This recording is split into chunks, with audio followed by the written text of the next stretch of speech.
Hello student, তোমরা কেমন আছো? আশা করি তোমরা সকলেই ভালো আছো। প্রতাপ একাডেমি কোচিং পরিবারে তোমাদেরকে সকলকেই স্বাগত জানাই। তোমরা যারা স্কুল, কলেজ, ইউনিভার্সিটির স্টুডেন্ট রয়েছো, তোমাদের জন্য আজকের এই ভিডিওটি খুবই গুরুত্বপূর্ণ হতে চলেছে। কেন তোমাদেরকে বলে রাখি, গরমের ছুটি এগিয়ে এলো ঘোষণা মুখ্যমন্ত্রী। কবে থেকে ছুটি পড়ছে আজকের এই ভিডিওর মাধ্যমে তোমরা কিন্তু জেনে নিতে পারবে। তাই তোমাদেরকে বলো, ভিডিওটি কেউ স্কিপ করবে না, এন্ড পর্যন্ত দেখো। কবে থেকে গ্রীষ্মে বা গরমের ছুটি বা সামার ভ্যাকেশন হতে চলেছে আজকের এই ভিডিওর মাধ্যমে তোমরা কিন্তু খুব সহজেই জেনে নিতে পারছো। চলো বেশি দেরি করবো না, তাহলে শুরু করা যাক। প্রথমে তোমাদেরকে বলে রাখি, এটি শুধু স্কুল নয়, ইউনিভার্সিটি কলেজের ক্ষেত্রেও কিন্তু হতে চলেছে। প্রথম থেকে ভিডিওটি কিন্তু তোমরা এন্ড পর্যন্ত দেখবে। গ্রীষ্মের তীব্র দাবদাহের কথা মাথায় রেখে রাজ্যের স্কুলগুলিতে নির্ধারিত সময়ের আগেই গরমের ছুটি ঘোষণা করলেন মাননীয় মুখ্যমন্ত্রী মমতা বন্দ্যোপাধ্যায়। 30শে এপ্রিল থেকেই রাজ্যের প্রাথমিক, উচ্চ প্রাথমিক, মাধ্যমিক ও উচ্চ মাধ্যমিক স্কুলগুলিতে গরমের ছুটি শুরু হবে বলে জানানো হয়েছে। যদিও ছুটির নির্দিষ্ট মেয়াদ এখনও ঘোষণা করা হয়নি, তবে অনুমান করা হচ্ছে গত বছরের মতোই দীর্ঘ সময়ের জন্য ছুটি কার্যকর থাকবে। গত কয়েকদিন ধরে রাজ্যে তাপমাত্রা লাগাতার বৃদ্ধি পাচ্ছে। প্রখর রোদ ও অস্বস্তিকর গরমে ছাত্রছাত্রীদের স্কুলে যাতায়াতে সমস্যা হচ্ছে। শিক্ষক শিক্ষার্থীদের কথা ভেবেই মুখ্যমন্ত্রী এই সিদ্ধান্ত নিয়েছেন।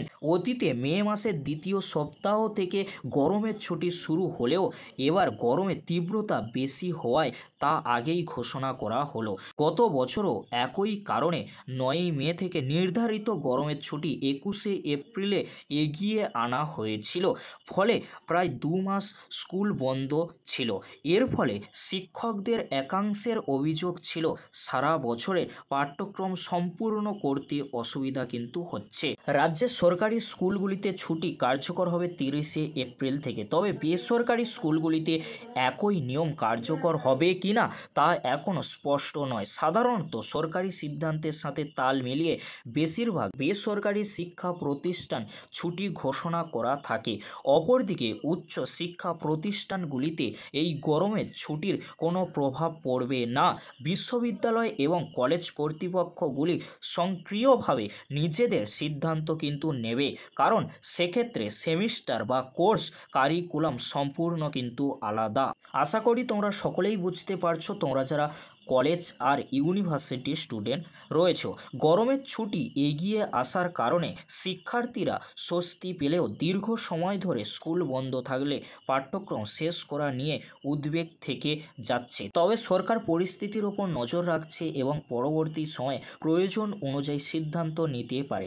শিক্ষার্থীরা গরমের এই ছুটিকে উপভোগ করলেও নিজেদের পড়াশোনা যেন ঠিকমতো চালিয়ে যায় সেদিকে খেয়াল রাখা জরুরি। এই ছিল গুরুত্বপূর্ণ আপডেট সামার ভ্যাকেশন বা গরমের ছুটি বা গ্রীষ্মের ছুটি নিয়ে। আশা করি তোমরা সকলেই বুঝে গিয়েছো। তোমরা যারা স্কুল, কলেজ, ইউনিভার্সিটির স্টুডেন্ট রয়েছো, আগামী 30শে এপ্রিল থেকেই কিন্তু শুরু হয়ে যাচ্ছে। কলেজ ও ইউনিভার্সিটি হয়তো মে মাস থেকেই শুরু হয়ে যাওয়ার সম্ভাবনা প্রবল থেকে প্রবলতর রয়েছে। যখনই আপডেট পাবো তোমাদের সাথে শেয়ার করার চেষ্টা করব। ভিডিওটি আজকের এখানেই শেষ করছি। পরবর্তীতে দেখা হচ্ছে নেক্সট ভিডিওতে। ভিডিওটি দেখার জন্য তোমাদেরকে অসংখ্য ধন্যবাদ।